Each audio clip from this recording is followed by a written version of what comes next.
Hello and welcome to Season 3, Episode 2 of Cockpit Reviews, where I review your home cockpits. And today we're going to look at some Drake-inspired cockpits from Star Citizen, and we also have a ultra clean setup that I'm going to show you towards the end of the video. Let's dive right into the first cockpit, and this was, if you can't see, this is the Drake-inspired cockpit. So for those of you who play Star Citizen out there, you will know exactly what's going on here. I don't have a in-game name, so it's gonna be Howard. Sent this in and said that he was inspired by the Drake Corsair from Star Citizen combat ship. Drake is this very industrial-looking. I said he's for a while has been looking for a design for his home cockpit, and then when the Drake came out, he kind of got inspired. You can see, actually, we see the Drake up here. They have all these tubes that they mount all their instrument clusters to, and they have this very industrial, like, design language for it, and he kind of tried to mirror it. So what he has here, he says, is an old, like a drum kit frame. Not sure, but I assume that's where you put all your hats and drums on. I don't know, I don't play drums. But it's an old drum kit frame that he kind of painted to make it look more like Drake-ish. I don't know if he actually put all those the stickers on. If he did, well done, because they match the theme very nicely. Hosas setup, as we see more and more commonly, even like surely Drake fan. I like my Drake ships. Hey, I like my Drake ships. Tablet, again, he said that he made the tablets, the GameGlass shards up here. He made those so that they look very Drake-esque. I mean, there is a default Star Citizen one that looks very neat. But as you can see here, how he's designed his shards himself, I think. Or maybe he found someone that already looked like this, where they kind of look like they're like metal panels screwed in and they're physical switch and knobs. Again, matching that Drake. He must have designed them himself. You can see here, he even put the Drake interplanetary logo down here. Absolutely, he designed these himself in the forge in GameGlass, where you can design your own shards. So you kind of have this, looks like it's panels that are screwed in. Like, just a small detail. Look at the lights. All the multifunction displays up here have this green hue, which is this, and even the holographic things up here has this like green yellowish hue, which is very Drake. Everybody who flies Drake ships will know this. And he even, tried to match that lighting with the RGB in his PC. This is like next level. Notice also the keyboard has that yellow hue, matching the yellow hue of its attention to detail here is astonishing. Even I didn't notice, you have two phones out here, and they have the same design language, where you have power management and some switches. That looks like a Trak IR little thing. Then we have a laptop, not sure. Okay, obviously that's what's playing the game. This is obviously just for third-party tools. So you have third-party tools running on a laptop here in the front. Some flight levels out here. There we can see his headset sitting out here. And we can see the Trak IR LED things here on the side. So he's definitely using Trak IR. That's a nice setup. I like it. And I like just going, I like Drake. I'm gonna build a Drake cockpit. That's awesome. And again, that's the attention to detail here is really, really good. Thanks a lot for sending that in. That was really fun to see.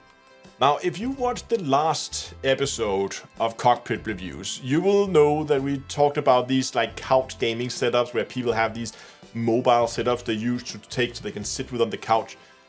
This is kind of the same, but just taken to a whole nother level.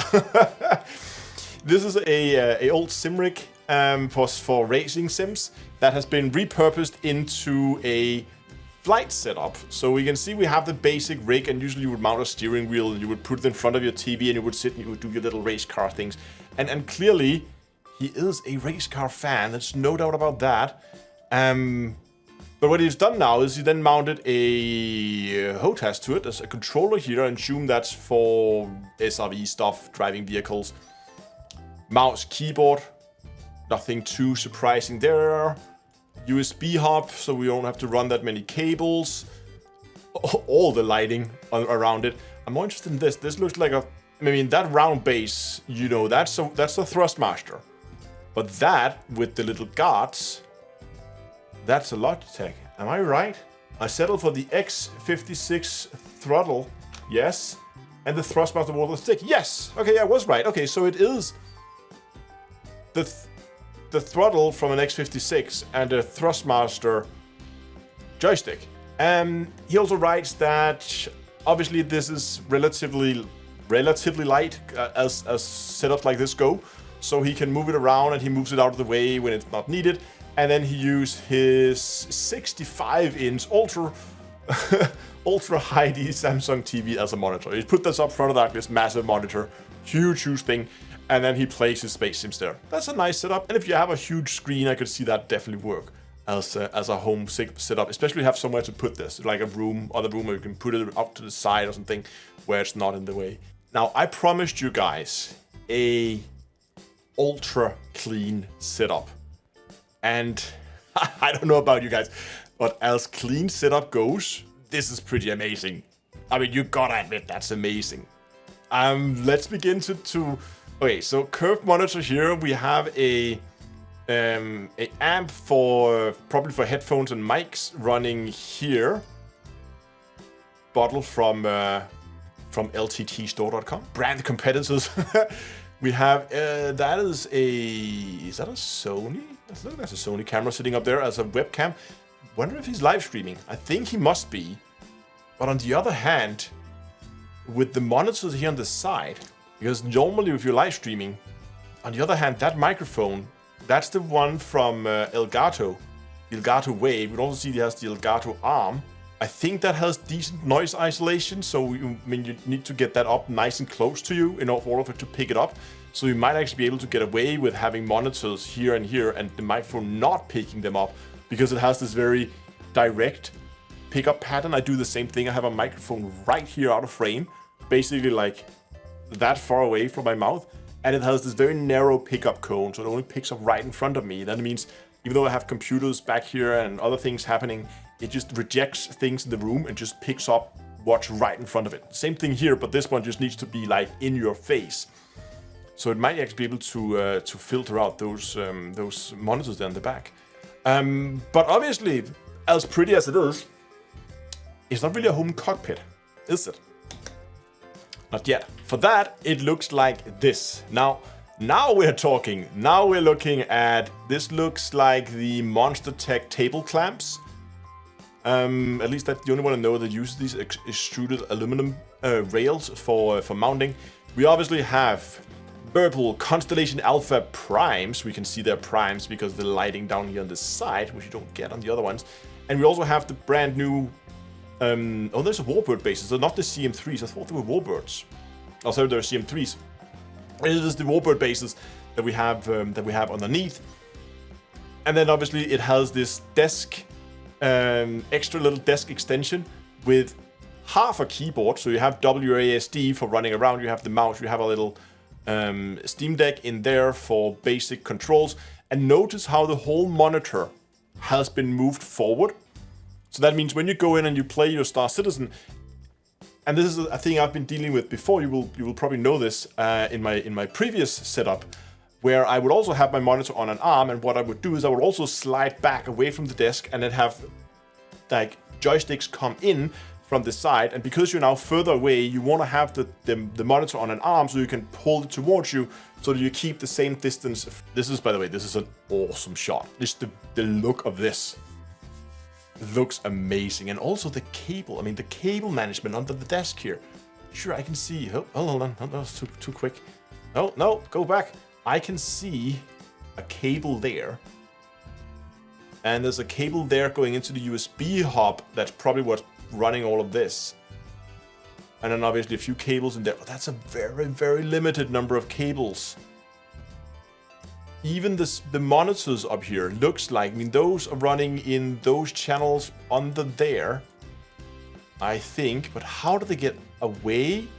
Do they run back here behind the camera and then all the way down? Because how do they get from there over to, I mean, they need power, obviously. And signal needs to go down to this, of course. So they probably run in the center channel, then run down here behind the camera into the little amplifier down here, and then that cable is probably for, where's the, okay, I don't know. It's a cool setup. I have not figured out though what this is. Oh, it's a fan. Oh, it's a fan.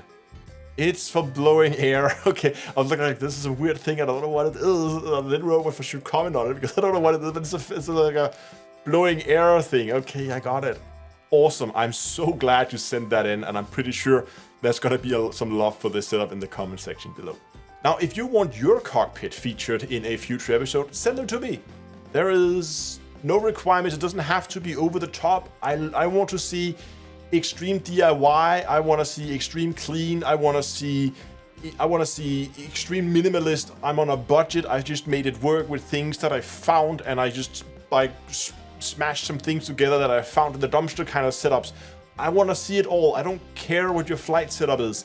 I want to see it. I want to feature all different kinds of setups that you guys use out there. So send them to me. downtoearthastronomy@gmail.com should be in the description below. Send some pictures. Send a little description of what your cockpit is. What kind of equipment do you use? It makes my life easier. And then maybe, if you're lucky, you will be featured in a future episode. Thanks a lot for watching. And until next time, I'll see you guys in space.